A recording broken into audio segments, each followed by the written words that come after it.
बच्चों, कैसे हैं आप सब? आशा करती हूँ आप सब अच्छे होंगे, स्वस्थ होंगे। स्वागत है आपका इस कक्षा में। आइए आज हम पढ़ते हैं हिंदी व्याकरण का पाठ 8 संज्ञा के विकार। संज्ञा शब्दों में कई कारणों से परिवर्तन होते हैं और ये कारण हैं दादा दादी, पिता माता, लड़का लड़के, मेज मेजे, बहन ने बहनों को बहनों के साथ। तो संज्ञा के विकार, सबसे पहले बात करते हैं लिंग के बारे में। मोर नाच रहा है, पुल्लिंग पुरुष जाति। मोरनी दाना चुग रही है, स्त्रीलिंग स्त्री जाति। यहाँ मोर शब्द पुरुष जाति का बोध करा रहा है तथा मोरनी शब्द स्त्री जाति का बोध करा रहा है। तो इस प्रकार शब्द के जिस रूप से ये पता चले कि वो पुरुष जाति का है या स्त्री जाति का, उसे लिंग कहते हैं। हिंदी में लिंग के दो भेद होते हैं, पुल्लिंग और स्त्रीलिंग। पुल्लिंग संज्ञा या सर्वनाम के जिस रूप से किसी व्यक्ति, वस्तु या भाव के पुरुष जाति का होने का बोध होता है, उसे पुल्लिंग कहते हैं। जैसे बालक, राजा, घोड़ा आदि। निम्नलिखित पदार्थों के नामों को प्राय पुल्लिंग में माना जाता है। भारी और बड़ी वस्तुओं के नाम जैसे घन, गद्दा, रस्सा आदि। ग्रह, धातु, रत्न, वृक्ष, अन्न आदि के नाम जैसे सूर्य, चंद्र, राहु, केतु, शनि, मंगल, सोना, तांबा, हीरा, पन्ना, नीलम, पीपल, आम, अनार, गेहूं, जौ, चना, पानी, दूध, तेल, घी आदि। दिन, महीने, संवत के नाम जैसे सोमवार, मंगलवार, चैत्र, वैशाख, ज्येष्ठ, विक्रमी संवत, शक संवत आदि। पर्वतों, कुछ फूलों, व्यवसायों आदि के नाम जैसे हिमालय, विंध्याचल, गुलाब, कमल, गेंदा, धोबी आदि। इनके तेरे और भी बहुत से ऐसे शब्द हैं जो पुल्लिंग कहलाते हैं। इसलिए संज्ञा या सर्वनाम के जिस रूप से किसी व्यक्ति, वस्तु या भाव के स्त्री जाति या का होने का बोध होता है, उसे स्त्रीलिंग कहते हैं। जैसे बालिका, रानी, घोड़ी आदि। निम्नलिखित पदार्थों के नामों को प्राय स्त्रीलिंग में माना जाता है। नदियों के नाम जैसे गंगा, यमुना, गोदावरी, कावेरी, कृष्णा आदि। पुस्तकों, लिपियों के नाम जैसे रामायण, गीता, कामायनी, साकेत, देवनागरी लिपि, ब्राह्मी लिपि आदि। कुछ छोटी या मुलायम वस्तुओं के नाम जैसे रस्सी, रुई, धोती, पहाड़ी, लुटिया आदि। कुछ शब्द सिर्फ स्त्रीलिंग होते हैं जैसे कोयल, मैना, चील आदि। कुछ समूहवाचक शब्द जैसे सभा, मंडली, कंपनी आदि। फिर आता है लिंग परिवर्तन। पुल्लिंग से स्त्रीलिंग और स्त्रीलिंग से पुल्लिंग में बदलने को लिंग परिवर्तन कहा जाता है। लिंग परिवर्तन के कुछ नियम होते हैं जो इस प्रकार हैं। शब्दों का लिंग परिवर्तन। पुल्लिंग वाचक शब्दों के अंतिम अ या आ को ई करने से स्त्रीलिंग वाचक शब्द बनते हैं। देव, देवी, पुत्र, पुत्री, कुमार, कुमारी, नाना, नानी। बच्चा, बच्ची, घोड़ा, घोड़ी, दास, दासी, गीदड़, गीदड़ी। लड़का, लड़की, चाचा, चाची, मामा, मामी, भांजा, भांजी। प्रिय, प्रिया, बाल, बाला, सुत, सुता। शिष्य, शिष्या, छात्र, छात्रा, वृद्ध, वृद्धा। आचार्य, आचार्या, मूर्ख, मूर्खा, जाल, झाला। मोर, मोरनी, शेर, शेरनी, हाथी, हथनी। ऊंट, ऊंटनी, मास्टर, मास्टरनी, जाट, जाटनी। रीछ, रीछनी, सिंह, सिंगनी, हिरनी। नौकर, नौकरानी, सेठ, सेठानी, इंद्र, इंद्राणी, जेठ, जेठानी, देवर, देवरानी, राजपूत, राजपूतानी। धोबी, धोबिन, सांप, सापिन, बाघ, बागिन। पुजारी, पुजारिन, नाग, नागिन, कहार, कहारे। सुनार, सुनारिन, लुहार, लुहारे। जुलाहा, जुलाहिन।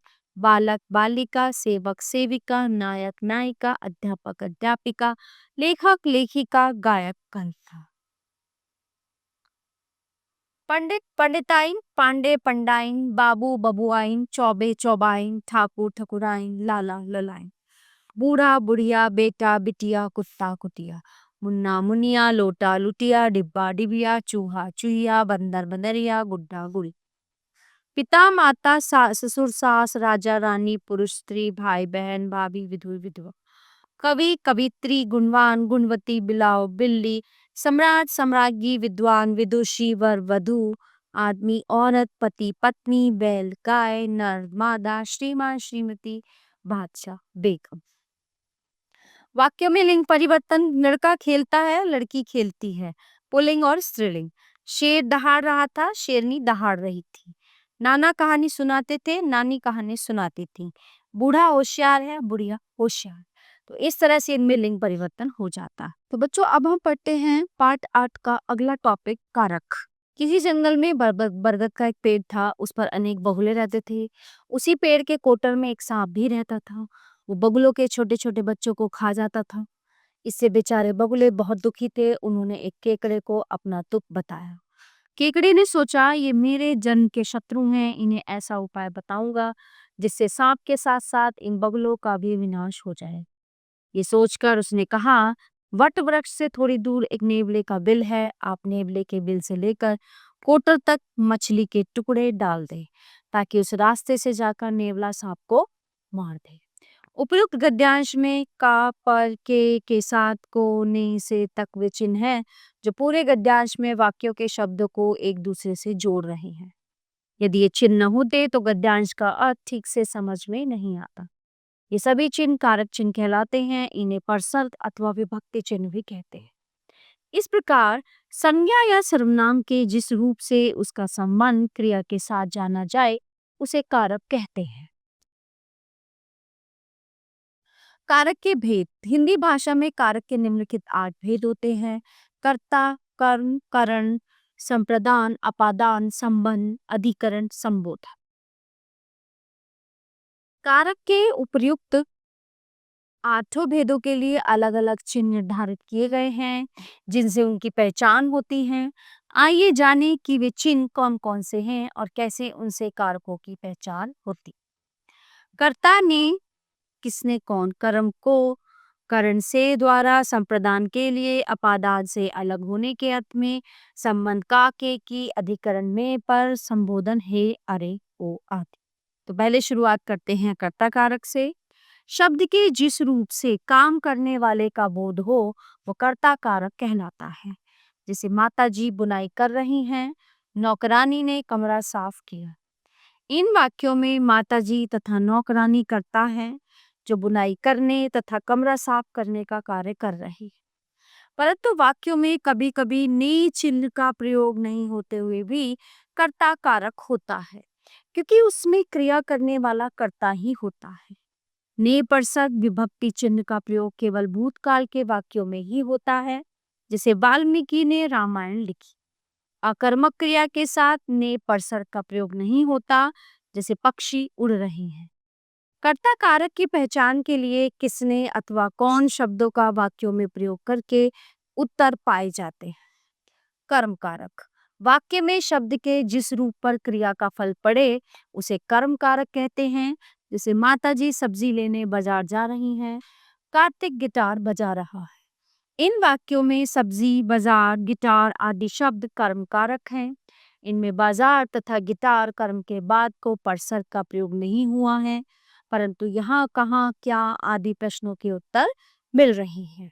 जैसे माता जी सब्जी लेने कहाँ जा रही हैं? माताजी सब्जी लेने बाजार को जा रही हैं। कार्तिक क्या बजा रहा है? कार्तिक गिटार को बजा रहा है। वाक्य में कभी कभी दो कर्म एक साथ आ जाते हैं, जैसे प्रथम वाक्य में सब्जी और बाजार दो कर्म है। करण कारक से, के द्वारा। कर्ता जिस साधन या माध्यम से कार्य करता है उस साधन या माध्यम को करण कारक कहते हैं।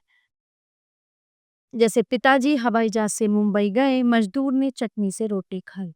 इन वाक्यों में हवाई जहाज और चटनी साधन है जिनके द्वारा क्रियाएं संपन्न हुई हैं, इसलिए ये करण कारक है। संप्रदान कारक के लिए को, कर्ता जिसके लिए कार्य करता है अथवा जिसे कुछ देता है उसे व्यक्त करने वाला शब्द संप्रदान कारक कहलाता है। जैसे नेताजी ने बाढ़ पीड़ितों के लिए भोजन भिजवाया। सेठ जी द्वारा गरीबों को दान दिया गया। इन वाक्यों में नेताजी तथा सेठ जी कर्ता है जिनके द्वारा बाढ़ पीड़ितों तथा गरीबों के लिए कार्य किया गया है, अतः बाढ़ पीड़ित तथा गरीब संप्रदान कारक है। अपादान कारक। संज्ञा अथवा सर्वनाम के जिस रूप से अलग होने, डरने, तुलना आदि भावों का पता चलता है उसे अपादान कारक कहते हैं। जैसे गंगा नदी हिमालय से निकलती है, हम विद्यालय से घर दोपहर 2 बजे पहुंचते हैं। इन वाक्यों में हिमालय और विद्यालय अपादान कारक हैं क्योंकि इनसे अलगाव के भाव का पता चलता है। अपादान कारक में जाने तथा दूरी बताने जानने के लिए भी से परसर्ग का प्रयोग होता है। संबंध कारक का के की रारेरी संज्ञा के जिस रूप से दो संज्ञाओं अथवा सर्वनामों के परस्पर संबंध का पता चले वो संबंध कारक कहलाता है। जैसे यह घर सोनाली का है, आज मीतू के भाई का जन्मदिन है। इन वाक्यों में सोनाली का मीतू के भाई का संबंध कारक के उदाहरण हैं। अधिकरण कारक में पर संज्ञा के जिस रूप से क्रिया के आधार, समय और स्थान आदि का पता चलता है उसे अधिकरण कारक कहते हैं। जैसे बिल्ली चूहे पर झपटी, अध्यापिका कक्षा में पढ़ा रही है। इन वाक्यों में चूहे पर कक्षा में अधिकरण कारक है क्योंकि ये क्रिया और झपटी पढ़ा रही है के आधार। संबोधन कारक हे अरे जिन संज्ञा शब्दों का प्रयोग किसी को बुलाने या पुकारने के लिए किया जाता है उन्हें संबोधन कारक कहते हैं। जैसे हे ईश्वर इन्हें सद्बुद्धि दो, अरे तुम अभी तक गए नहीं। संबोधन कारक में विस्मयादि बोधक चिन्ह लगाया जाता है। प्यारे बच्चों, ये था हमारा पाठ कारक जो यहीं पे समाप्त होता है। आशा करती हूँ आपको अच्छे से समझ आया होगा। मिलते हैं अगली कक्षा में। धन्यवाद।